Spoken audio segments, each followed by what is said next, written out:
Welcome to another episode of the Naughty List, where we are the self proclaimed best in spicy book reviews. We're here to tell you if your favorite smut book or series is worth 5 out of 5 spicy peppers on our totally arbitrary and completely biased rating scale. Remember, these are our personal opinions.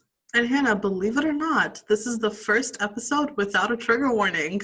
Strangely tame for us, I know, but I promise you we'll have plenty of kinky shit in the future.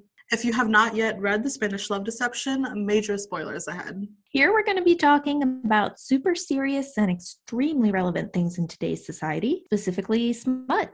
Fairy dick, dragon boys, reverse harems, oh my. This is an NC-17 podcast, so we recommend that you cover the kids' ears or take us into the bathroom with you.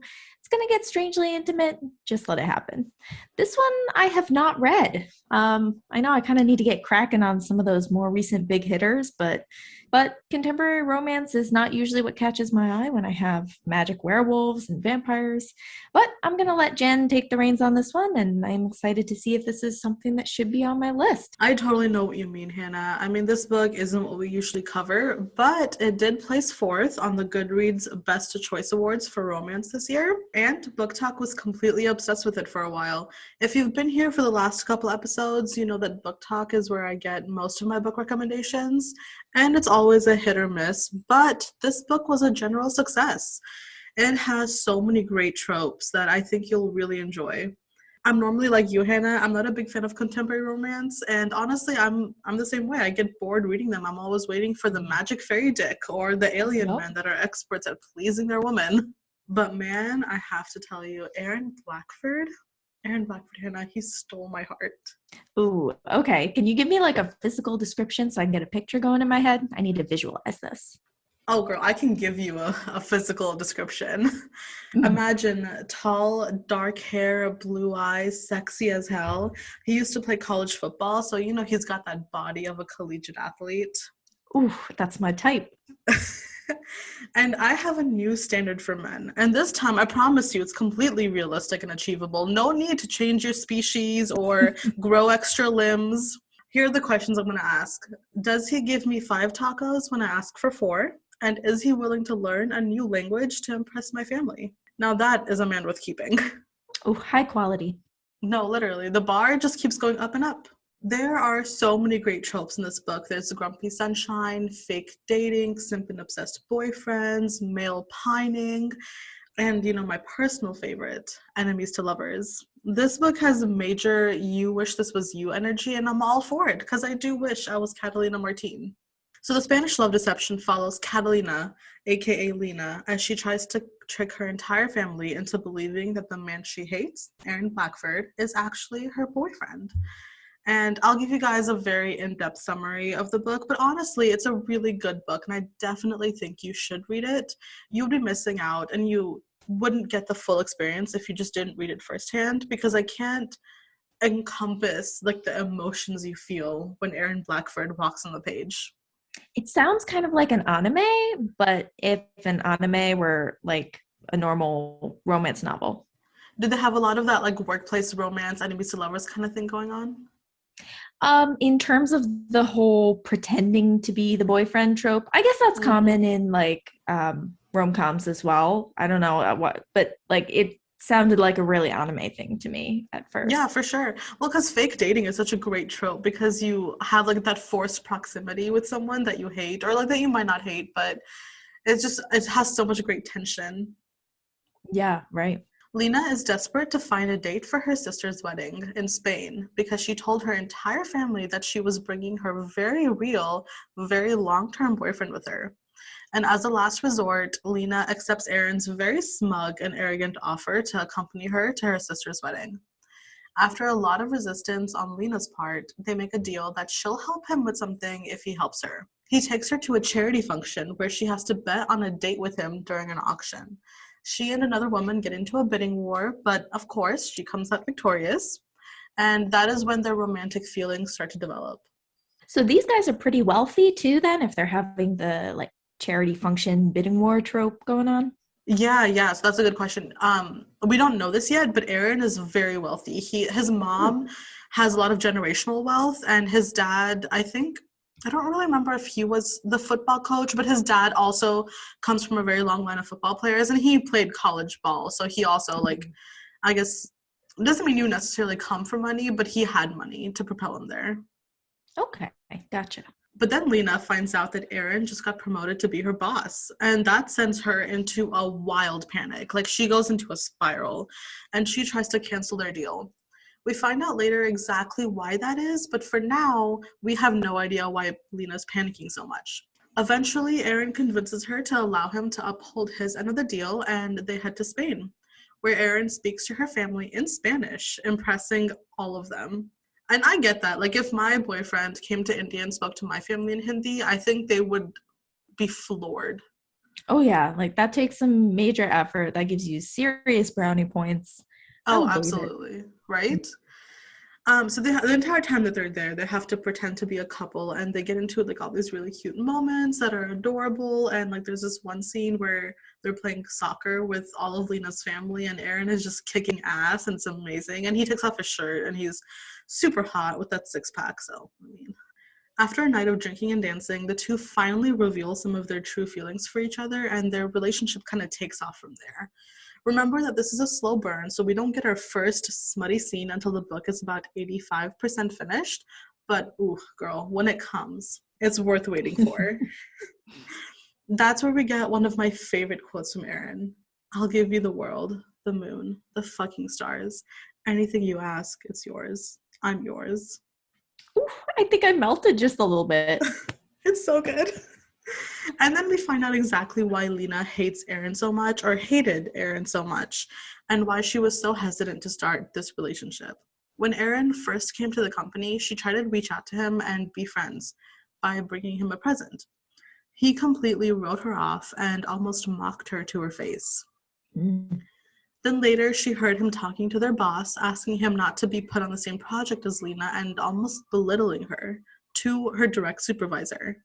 I definitely understand why Lena is so angry with Aaron, because it's one thing to just not really want to be your friend, but it's a whole other thing to belittle you professionally to your supervisor. That Sure. really could have put her back, especially as a woman in the workplace. And plus, like, just shit talking a stranger because they try to do something nice for you and you don't really know them yet. Like, I don't know about you, but that would be a big red flag for me. I mean, just because, like, he got to know me now and, like, now he's a nice guy. And I don't know, like, just the fact that he would act that way to someone he doesn't know, that's a turnoff. It really is. I mean, granted, this doesn't change anything. Everything you say is so true, but this was after he actually did get to know her a little bit, so that's even worse. That you Yeah. know who I am, and you know the impact this could have on my career. I don't know if I Oof. could look past that. Yeah. When Aaron finally realized that he was a dumbass, though, and understood the depth of his feelings for her, it was too late, and she hated him, rightfully so. He spent the entire time of their professional relationship trying to get her to like him again. He would do things like memorize her coffee order, or memorize where she went out to eat, and became a regular there. He would listen to her when she talked, which I know is really, bare minimum, but that's where we're at right now with men. True. 2022, and we're lucky to get the bare minimum. So, to why it freaked her out so much when Erin got promoted to be her boss, and why she desperately needed a date for her sister's wedding, kind of goes hand in hand.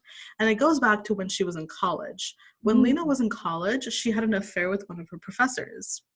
At first, it was a classic love story where she was the main character and the only one that caught the eye of the cute and sought after teacher. But then things got dark when their affair was outed and people harassed her. And I'm not talking about like, pointing and making fun of her or even gossip. No, they belittled her, they mocked her, like terrible cyberbullying, like Oof. the things that, you read about. They doctored pictures of her with her face on pornographic images and put them on the Ooh, internet. that's no good. And no, it was horrible. And if this was the main love story, we know that this guy would have gone through the tough times with her, and, he would have held her and been with her through it all. But we know that isn't what happened. He broke it off with her when things got bad and left her to deal with all of this shit, and left her to deal with what happened when, like, the world kind of blew up around her. And she felt like the ground beneath her feet was crumbling. So this teacher doesn't have anything to do with Aaron. It's just a matter of like she's worried about. getting into a relationship with another kind of person of power. Is that it? Yeah, exactly. Because, people were saying that the only reason she like propelled to her career or got like the opportunities she did in college was because she was sleeping with her professor, and they Right. were going to say the same thing about her in America. That's fair. And so the reason as to why this matters with her sister's wedding, her sister is marrying the professor's brother. Oh, And the professor is engaged and he was going to be at the wedding. oh, geez. That would have been awkward. Yeah, it was real awkward. But she did get her little face off with this guy. His name is Daniel. She did get a little face off with him. She tried to keep it very professional, very lighthearted because it was her sister's wedding. But, at one point they did kind of go head to head, and she did get to tell him like that he was being a real asshole and that he wasn't the hero in the story, that he was the bad guy. Good for her. Yeah, it was really great. But then, like every good story has to have that like but wait moment. So Mhm. Erin and Lena come back to America and her worst fears are realized. And the news that she's sleeping with her boss spreads around the office. Oh, that's why we don't sleep with our bosses, people. She freaks out and breaks things off with Erin, like very dramatically. But eventually she Mm. realizes that they don't have anything to be ashamed of and he's nothing like her douchebag ex. And she runs into his arms, and it's a very cute moment where they decide that they want to be with each other regardless of like what anyone else might say, and they continue their relationship. So when I was reading this book, I was on a major high. Like I was just eating up all the Erin I could get, and I absolutely loved Lena's character. She was smart and funny and so genuine. But then when I was done reading it, I felt really empty and unsatisfied. And it took me a while to figure out why I just didn't really like the book as much as I thought I did. I do like the book. I do recommend it, but I just don't like it as much as I did while I was reading it. And I think I figured it out. There's a lot of layers to why I think this book could have been better. First of all, the enemies aspect of the book felt really juvenile and high school. Now, I know that what Erin did was terrible, but the fact that she got over it so quickly is what made it feel so juvenile, because she kind of just forgave him. Nothing really happened. She told him why she was so mad at him, and he kind of apologized, but this was after the relationship was already kind of taking off. It was very Hmm. weird. And the enemies, a part of it just faded a lot quicker than I wanted. They had come to an understanding really early and on in the book, around the time when they went to that charity function. And that really disappointed the masochist in me, because I wanted that banter and like I wanted their little jabs at each other. And I got really a fraction of what I wanted. How dare they communicate like adults and solve all their issues? How I dare know. they? And then once they became a couple, they immediately lost all that like delicious banter and all that tension that makes this book so good. Like the reason we love enemies to lovers or fake dating is that tension. And really great authors can carry that tension throughout the book. And she just wasn't one of the people that could do that, which is a hard thing to do. The ending, when Lena and Erin have a reunion and talk about their feelings, felt like the author was trying way too hard. There were long monologues from each character about how much they loved each other and that they were there for the other and how they were stupid to be afraid of this relationship. And it was so cheesy and nauseating at times. Give me a paragraph. Mm. But this was pages of them just being like, I'll be there for you and I love you. Like, okay, yeah, we get it. It's too much. It's too much. And with the fated mates trope, I understand. I can get it. I Mhm. understand. Or like if there's like I don't know, if there's like a near death moment, I Yeah, or understand. more drama that would kind of lead into the whole monologues, but just didn't belong here. Exactly, it really didn't. And this made me feel like it was a little bit more fan fiction-y than I would have really liked. The epilogue was very wholesome and cute, but if it was maybe a half the length that it was, it would have been a lot better. Now, that doesn't mean it was bad. The fan fiction writing isn't necessarily a bad thing. It's not bad writing. I just think that she stuffed a bunch of tropes into this book and a bunch of tropey scenes in here that just didn't always work and felt disjointed in a way, because, like, for example, the charity ball scene Mhm. felt like she just kind of wrote the book around it in a way because it did not belong. It felt so weird. Is this intended to be more YA or new adult? I know I usually have issues with YA being immature in places and having unrealistic issues. So, That's a really good question. It's a really good thing to think about because it's definitely intended to be new adult because the sex scenes are pretty graphic. I would not feel mhm. comfortable handing this to my 16-year-old cousin to read. I mean, you feel weird. But it had the maturity level of a YA novel with the smut of a new adult novel. Ew. Yeah, it was very weird. So I think if she took out the smut scenes, then it would have been a great YA book and she would have just had to market it to a different audience. Mm. So what might have happened is she might have written this as YA and then decided to add the smut in, and it just felt disjointed because of that.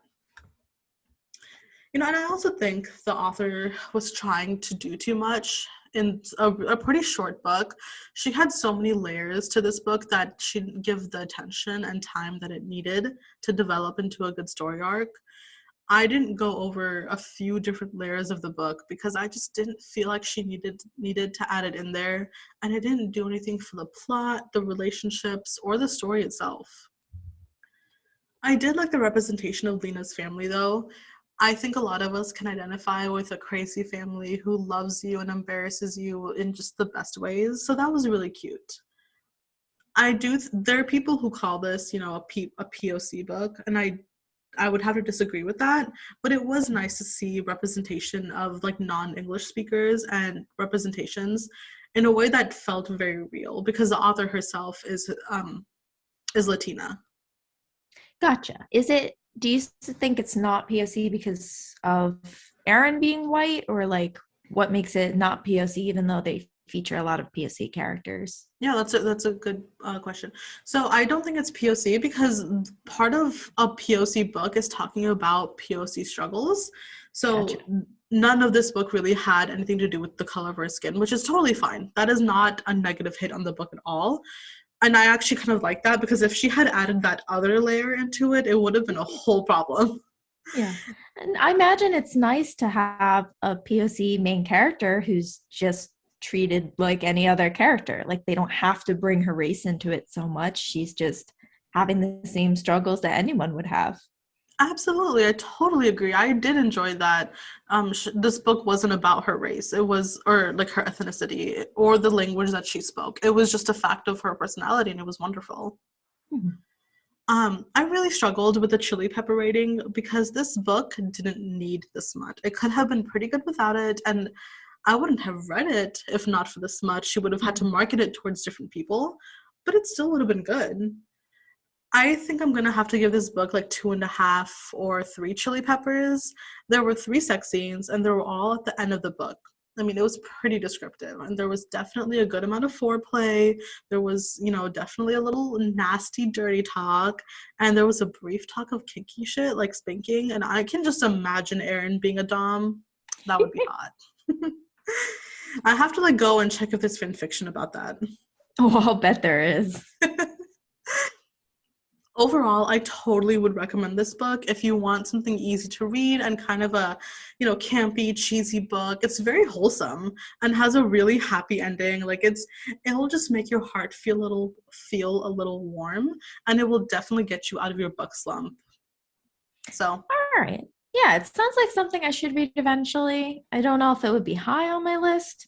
Maybe when I start getting bored of all the straight smut I'm reading, but who knows if that'll ever happen. yeah, I don't know if it ever will. Straight smut is wonderful. All right. Well, thank you all for listening. We are uploading new episodes every Wednesday, wherever the place you listen to podcasts is. Feel free to follow us on social media at That Smut Podcast.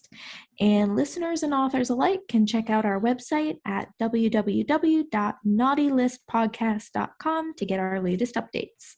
We love to hear from our audience, so if you let us know what books we should cover next, we'll be happy to take a look. Until next time, you sweet horny people.